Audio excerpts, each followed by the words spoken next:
Hello everyone. इस video में आज हम डिस्कस करेंगे वन पर्सन कंपनी यानी कि ओपीसी, इसके रजिस्ट्रेशन प्रोसेस और इसके लीगल कंप्लायंसेस के बारे में। ओपीसी क्या होता है?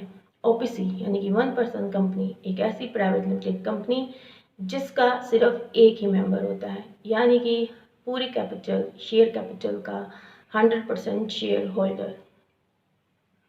प्राइवेट लिमिटेड कंपनी में 2 मेंबर रिक्वायर्ड होते हैं मिनिमम स्टार्ट करने के लिए और मैक्सिमम लिमिट 200 होती है। लेकिन ओपीसी में एक ही मेंबर होता है। अब बात करते हैं इसमें डायरेक्टर और नॉमिनी के बारे में। ओपीसी में एक डायरेक्टर मिनिमम और मैक्सिमम 15 हो सकते हैं।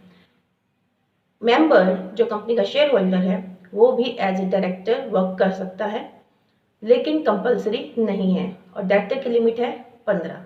नॉमिनी ओपीसी के अंदर एक नॉमिनी डिक्लेयर करना मस्ट है, क्योंकि 100% शेयर कैपिटल एक ही मेंबर के पास होती है।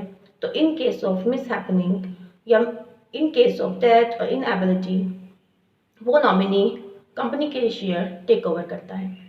अब बात करते हैं कुछ इंपॉर्टेंट पॉइंट्स की। ओपीसी जो बना रहा है यानी कि एक मेंबर वो एक ही ओपीसी बना सकता है। ऐसे ही एक ओपीसी का जो नॉमिनी बन रहा है वो एक ही ओपीसी का नॉमिनी बन सकता है, लेकिन वो नॉमिनी किसी दूसरी ओपीसी का मेंबर हो सकता है। अब बात करते हैं कि अगर मैं एक कंपनी की ओपीसी की नॉमिनी हूँ और दूसरी कंपनी की मैं मेंबर हूँ, ओपीसी कंपनी की मेंबर हूँ, तो क्या ये पॉसिबल है? जी हाँ, ये पॉसिबल है, लेकिन इसमें एक कंडीशन है। अगर किसी वजह से मुझे जिस कंपनी में मैं नॉमिनी हूँ उसका मुझे मेंबर बनना पड़ता है, तो विद इन 6 मंथ मुझे ये डिसाइड करना पड़ेगा कि इन दोनों ओपीसी में से मुझे कौन सी ओपीसी में मेंबर बने रहना है। Condition to start a OPC for a person. देखिए, नॉमिनी बनना है या ओपीसी का मेंबर, दोनों के लिए कंडीशन यही है कि सबसे पहले वो नेचुरल पर्सन होना चाहिए, ह्यूमन बीइंग, इंडियन सिटीजन होना चाहिए, resident of India 182 days or more reside in India in the last year, should not be a minor. ये बेसिक कंडीशन है ओपीसी स्टार्ट करने के लिए। Income tax rate 30% plus cess ही apply होगी, क्योंकि इसे सब डोमेन माना जाता है प्राइवेट लिमिटेड कंपनी का, और ये जो अपने आप कर ली गई है। अब बात करते हैं, क्या प्राइवेट लिमिटेड कंपनी के सभी कंप्लायंसेस ओपीसी पे सेम उसी तरह से अप्लाई होंगे? नहीं। ओपीसी का सबसे बड़ा बेनिफिट ही यही है कि ओपीसी को बहुत सारे कंप्लायंसेस से फ्री कर दिया गया है, जैसे कि cash flow statement financial statement में बनानी अब रिक्वायर्ड नहीं है। Annual general meeting, extra ordinary meetings, अब इनकी भी रिक्वायरमेंट ओपीसी में कंपलसरी नहीं है। बोर्ड मीटिंग्स कॉरम ये भी रिक्वायर्ड नहीं है, विद कंडीशन अगर आपका एक से ज़्यादा डायरेक्टर है ओपीसी में तो आपको मिनिमम 2 बोर्ड मीटिंग तो करनी होगी। कैलेंडर ईयर के हाफ में एक मीटिंग कर लीजिए और दूसरे हाफ में दूसरी मीटिंग कर लीजिए, लेकिन याद रखिएगा कि बीच में 90 दिन का गैप जरूर हो। कॉरम में भी यही सेम कंडीशन है, अगर एक से ज़्यादा डायरेक्टर हैं तो रिक्वायर्ड है, अदरवाइज नहीं। ये बहुत सारे बेनिफिट हैं ओबीसी को। एक क्वेश्चन माइंड में आता है, क्या ओबीसी में हम जैसे एक मेंबर अपनी एसेट्स रेंट पे दे सकता है? क्या कंपनी को लोन दे सकता है? इंटरेस्ट ले सकता है? क्या और भी कोई रेम्यूनरेशन उसे मिल सकता है? जी हाँ, बिल्कुल। रेंट ले सकता है, इंटरेस्ट ले सकता है और एज ए डायरेक्टर सैलरी भी। क्या एक ओपीसी को कन्वर्ट किया जा सकता है? जैसे मैंने ओपीसी बनाई, उसके बाद मुझे लगा कि मुझे प्राइवेट बना लेनी चाहिए थी, पब्लिक बना लेनी चाहिए थी, या सेक्शन 8 में बना लेनी चाहिए। नहीं, अभी नो, आप ऐसा नहीं कर सकते हैं। किसी भी नॉन बैंकिंग फाइनेंशियल एक्टिविटी को भी आप नहीं कर पाएंगे, किसी भी बॉडी कॉर्पोरेट में इन्वेस्ट नहीं कर पाएंगे। हाँ, लेकिन याद रखें, यहाँ पे भी एक इम्पॉर्टेंट पॉइंट है, अगर आपकी पेडअप कैपिटल की वैल्यू 50 लाख से ज़्यादा हो जाती है और आपका टर्नओवर 2 करोड़ को क्रॉस कर जाता है, तो आपकी ओपीसी में आप जो है कंटिन्यू नहीं कर पाएंगे। आपको विद इन 6 मंथ डिसाइड करना होगा कि प्राइवेट या पब्लिक लिमिटेड में से कौन सा ऑप्शन आपके लिए बेटर है, और आप वहाँ पे मूव करना होगा आरओसी को इन्फॉर्म करके द फिलिंग ऑफ फॉर्म। अब 2 साल तक की कंडीशन होती है वॉलंटरी की। एक चीज़ और बतानी थी मुझे कि ओपीसी में कन्वर्ट आप 2 साल तक वॉलंटरी नहीं कर सकते, उसके बाद आपके लिए ऑप्शन खुले हैं। अब हम कुछ बात करें कि ओपीसी का फ़ायदा क्या है। देखिए, ओपीसी अगर आप सोल प्रोप्राइटरशिप में बिजनेस कर रहे हैं तो सेपरेट लीगल एंटिटी का फ़ायदा नहीं है आपको। कंपनी एक अलग आइडेंटिटी बन जाती है, उसके प्रॉफिट एंड लॉस कंपनी के होते हैं, और कंपनी के जो अगर लॉस हैं उसके एसेट्स से कवर नहीं होते हैं तो उसके ओनर यानी मेंबर के पर्सनल एसेट्स पे क्लेम नहीं किया जा सकता है। Business continuity, share holders change हो जाएं, बदल जाएं, लेकिन बिजनेस की कंटिन्यूटी पे फ़र्क नहीं पड़ता है, और ये बहुत बड़ा कस्टमर फेथ का रीज़न बनता है। बहुत सारे फंड सोर्सेज अवेलेबल हो जाते हैं। इस तरह से ओपीसी के सोल प्रोप्राइटरशिप्स के कंपैरेटिवली बहुत फ़ायदे होते हैं। अब हम बात कर लेते हैं रजिस्ट्रेशन प्रोसेस की। ओपीसी रजिस्टर करते वक्त सबसे पहले हमें डीएससी अप्लाई करना होता है। जितने भी डायरेक्टर्स उस कंपनी के इंटेंडिंग यानी कि बनना चाहते हैं, इच्छा रखते हैं, वो ओपीसी के लिए सबसे पहले अपने डीएससी एक्वायर करेंगे। डिजिटल सिग्नेचर सर्टिफिकेट, एमसीके पोर्टल पर जब डॉक्यूमेंट फाइल के लिए जमा किए जाते हैं तो उन पे जो साइन किए जाते हैं इलेक्ट्रॉनिकली वो डीएससी डिजिटल सिग्नेचर सर्टिफिकेट कहलाते हैं। डिन, डायरेक्टर आइडेंटिफिकेशन नंबर, अब जो डायरेक्टर बनना चाहते हैं वो पहले डिन अप्लाई करेंगे और उसके लिए उन्हें एमसीके पोर्टल से DIR3 फॉर्म डाउनलोड करना पड़ेगा। उसे डाउनलोड करने के बाद उसे फिल करें with supporting documents with online fees. Validate करने के बाद आप उसे एमसीके पोर्टल पे जमा कर दीजिए। क्या DIR3 को किसी प्रोफेशनल से सर्टिफाइड कराना ज़रूरी होगा? नहीं। अगर किसी CA, CS, CWA से आप सर्टिफाइड करवाते हैं तो ध्यान रखिएगा कि ऑनलाइन अप्लाई करते हुए वो दिन आपको उसी वक्त मिल जाता है। लेकिन अगर आप किसी मेंबर से उसी ओपीसी की जिसमें आप अप्लाई करने जा रहे हैं या डायरेक्टर से साइन करवाते हैं और तब जमा कराते हैं तो पहले उसे एग्जामाइन किया जाएगा और विदिन 2 और 3 डेज आपको वो दिन अप्लाई करने के बाद मिल जाएगा। अब स्टेप 3 है, जिस भी पर्सन ने डायरेक्टर और मेंबर किसी भी पर्सन ने जिस उस एमसीके पोर्टल में सबमिट होने वाले डॉक्यूमेंट्स पे साइन करने हैं उसकी डीएससी को एमसीके पोर्टल पे रजिस्टर कराना होगा। फिर स्टेप आता है नेम रिजर्वेशन। आप पहले कंपनी के पोर्टल पे जाइए, अपना अच्छे से नाम डिसाइड कीजिए कंपनी का, उनकी कंडीशंस के साथ अवेलेबिलिटी को चेक कीजिए, 6 नाम डिसाइड कीजिए और INC1 फॉर्म में 6 नाम के साथ आप उस फॉर्म को फिल कर दीजिए, नाम रिजर्व कर लीजिए।